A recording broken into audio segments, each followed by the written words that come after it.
చేస్తారండి. కళ్యాణము పట్టాభిషేకం అది. అలాగే ప్రస్తుత యుగంలో శ్రీరామనవమి పండుగ జరుపుకోవడం వల్ల వచ్చే శుభ ఫలితాలు ఎలా ఉంటాయి? శుభ ఫలితాలు తమ మనస్సులో ఉండేటటువంటి ధైర్యాన్ని బట్టే ఉంటుందండి. ఏదైనా కానీ ఏదో ఒక సంఘటన జరిగింది, ఆ జరిగినటువంటి సంఘటన ప్రభావంతో మనస్సు పిరికితనం పొందితే దానితోటి ఏ పని చేయమైనా కానీ నష్టం వస్తుంది. కానీ మనస్సు సంకల్పం అనేటటువంటి దృఢంగా, వజ్ర సంకల్పం అంటారు స్వామి వివేకానందులు, ఇదే అంటారండి. ఉక్కు నరాలు కలిగినటువంటి వారు ఒక 100 మంది నాకు ఇవ్వండి, భారతదేశం యొక్క పరిస్థితి మార్చేస్తారు. వజ్ర సంకల్ప శక్తి కలిగినటువంటి వారు 100 మందిని ఇవ్వండి. ఆ సంకల్ప శక్తి ఉండాలి, ఆ వజ్ర సంకల్ప శక్తి ఉండాలి, ఆ మనోధైర్యం ఉండాలి. దానివల్ల ఎవరైనా కానీ నిలబడగలుగుతారు. కేవలం ఇది కళ్యాణం వల్ల, నవమి వల్ల అని కాదు.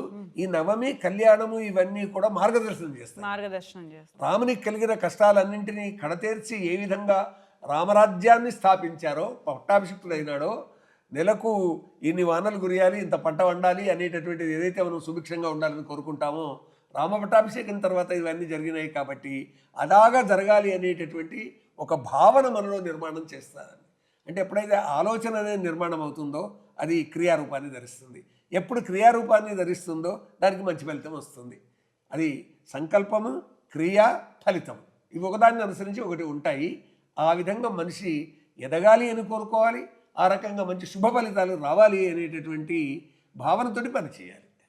ఈ జనరేషన్లో చాలామందికి రాముడి గురించి, అంటే అప్పట్లో రామాయణం అనే కథలుగా రావడం, ఇవన్నీ ఇప్పుడు ఆధ్యాత్మికవేత్తలు చెప్తున్న ప్రవచనాలకు కూడా పెద్దవాళ్ళే వెళ్తున్నారు, చిన్నపిల్లలు వెళ్ళట్లేరు. చిన్నపిల్లలకు కూడా రామాయణం గురించి తెలియాలంటే ఏం చేయాలి?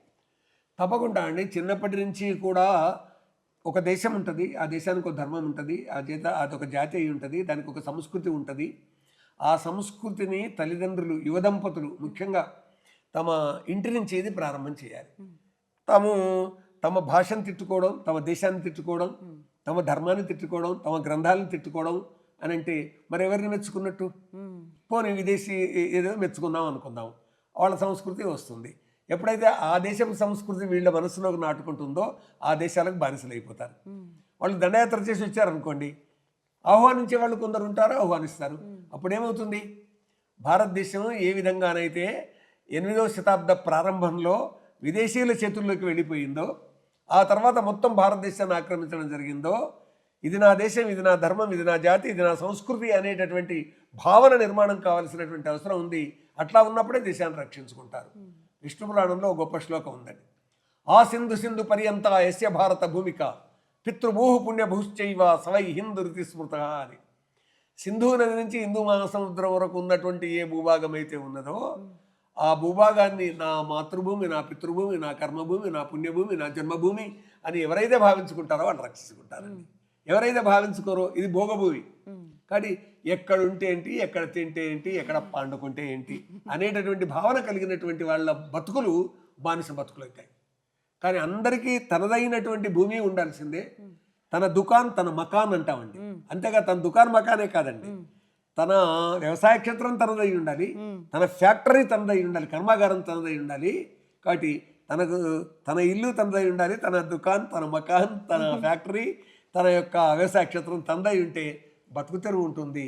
లేకపోతే అస్తిత్వం ఉండదు. మానవునికి ఎగ్జిస్టెన్స్ అంటాం, అస్తిత్వం ఉండదు. అస్తిత్వం ఉండాలి అని అంటే రాముడు చెప్పిన ఆ చివరి శ్లోకం ఉంది చూడండి.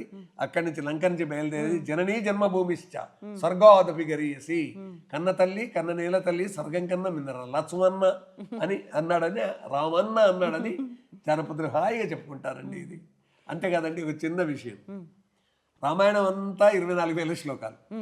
24,000 శ్లోకాలలో శ్రీరామనవమి రోజు ప్రత్యేకంగా ఏది రాని వాళ్ళు ఇంట్లో చెప్పుకోవాల్సిన శ్లోకం ఏదైనా ఉందా?